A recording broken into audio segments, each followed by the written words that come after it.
Você sabe o que é igualdade de gênero? Igualdade de gênero significa que homens e mulheres devem ter os mesmos direitos e deveres. Também conhecida como igualdade sexual, esta é considerada a base para a construção de uma sociedade livre de preconceitos e discriminações. É tão importante para o desenvolvimento da nossa sociedade que o Objetivo de Desenvolvimento Sustentável da ONU número 5 é alcançar a igualdade de gênero e empoderar todas as mulheres e meninas.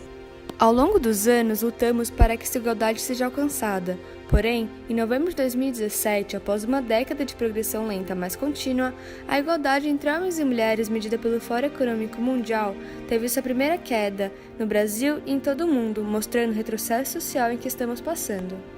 Um estudo feito pelo British Council Brasil em parceria com a Nest Brasil enfatiza que a desigualdade de gênero é real e está presente em nosso cotidiano. As mulheres sofrem com diversas violências, preconceitos e discriminação. Precisamos mudar isso. É necessário que o Brasil e o mundo busquem igualdade política, econômica e social entre mulheres e homens. Na política existe uma baixíssima participação das mulheres, na diretoria das empresas também. Porém, quando se trata de indicadores de violência e pobreza no Brasil, há uma alta representação feminina. Foi apenas em 1932, há menos de um século atrás, no governo de Getúlio Vargas, que foi assegurado o direito das mulheres ao voto. Antes disso, as mulheres não eram consideradas aptas de tomarem posição política. Era o âmbito familiar e apenas ele o lugar da mulher. E apenas em 2010 que o Brasil elegeu sua primeira presidente mulher, Dilma Rousseff, mesmo sendo a população brasileira majoritariamente feminina. Nós, mulheres, não somos representadas no governo. Nas eleições de 2016 no Brasil, apenas 12% das candidatas mulheres foram eleitas para a prefeitura, segundo a análise feita pela empresa Brasil de Comunicação. E no Congresso Brasileiro, pré-eleições de 2014, dentre os 513 deputados federais, apenas 47 são mulheres. E de 81 senadores, apenas 10 são mulheres. Ou seja, 9,5% do Congresso era composto pelo público feminino. Uma grande diferença com a realidade populacional brasileira. Na economia não é tão diferente. Mulheres estão em apenas 37% dos cargos de chefia nas empresas. Na média, uma mulher ganha 76% do salário dos homens. Nos cargos de gerência e direção, essa proporção vai para 68%, mesmo a média de titularidade feminina sendo maior que a dos homens. Pesquisas da Cato mostram que empresas pagam menos para mulheres em todos os cargos. Existem atualmente vários aspectos que restringem a ascensão feminina ao trabalho, inclusive o machismo, pois alguns homens ainda não aceitam a ideia de serem comandados por uma mulher. Segundo o Programa das Nações Unidas para o Desenvolvimento, o PNUD, as mulheres têm 50% menos chance que os homens de terem emprego remunerado em tempo integral. As mulheres estão superrepresentadas no trabalho vulnerável e informal, muitas vezes sem proteção social, enquanto que na gestão do setor corporativo detém apenas 22% das posições seniores de liderança nas empresas. Das 173 economias incluídas no relatório de 2016 do Banco Mundial sobre Mulheres, Negócios e Direito, ao menos 155 possuem no mínimo uma lei que discrimina mulheres. Isso mostra que na questão social as mulheres também sofrem, e sofrem muito. Mais de 500 mulheres são vítimas de agressão física cada hora no Brasil, aponta o Datafolha. Ainda segundo o Datafolha, 29% das mulheres relatam já terem sofrido agressão física ou verbal.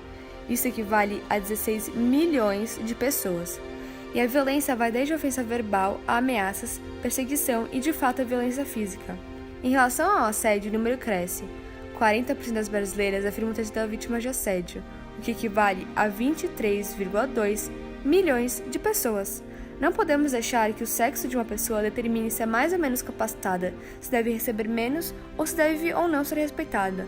Todos merecemos respeito, afinal, somos iguais. É importante ressaltar que, além da violência sexual, o comentário desrespeitoso e a abordagem agressiva em baladas ou festas também são um tipo de assédio. Segundo o Fórum Brasileiro de Segurança, em 2017 ocorre uma média de 12 feminicídios por dia, e considerando os dados de 2015, ocorre cerca de 50 mil casos de estupro. Porém, apenas cerca de 10% do estupro chegam ao conhecimento da polícia. Isso significa um total de 500 mil casos por ano, na verdade. O Brasil é o quinto no ranking de feminicídio. Boa parte dos agressores são familiares e conhecidos. Isso resulta em 2,4 milhões de mulheres que sofrem agressões de pessoas conhecidas por ano, e 7 mulheres são mortas por dia vítimas de violência doméstica. A violência é praticada no âmbito familiar. Oi da polícia. Sim, polícia militar. Oi? Alô, pode falar. O meu marido tava me espancando. Quem? O meu marido. Seu marido? Eu consegui correr, deixar meus 2 filhos ali. Eu tô toda machucada. Polícia militar. Tá dando briga aqui em casa, meu pai, ele quer bater na minha mãe. Ele tá ameaçando colocar fogo na casa. Se vem rápido, pelo amor de Deus. Ele tá ameaçando minha mãe. Por favor, eu preciso de ajuda. Meu namorado... Mulheres, uma maioria tratada como minoria. Se encontrar no meu celular vai ser pior. Tô te avisando. Certo? Ele mora perto do dele. Polícia militar. Boa noite. Boa noite. É a polícia militar? Polícia militar. Eu preciso de uma viatura com urgência. Por favor, meu marido entrou em briga agora, quase me matou dentro da minha casa. Ele tentou lhe agredir? Me agrediu, ele quase me matou. Eu tava dormindo, eu e minha filhinha de 5 aninhos. Moça, pelo amor de Deus, eu preciso de uma ajuda na rua. Moça, eu me acordei, eu acho que o ex-marido da moça matou a minha sobrinha. Pelo amor de Deus, me ajuda.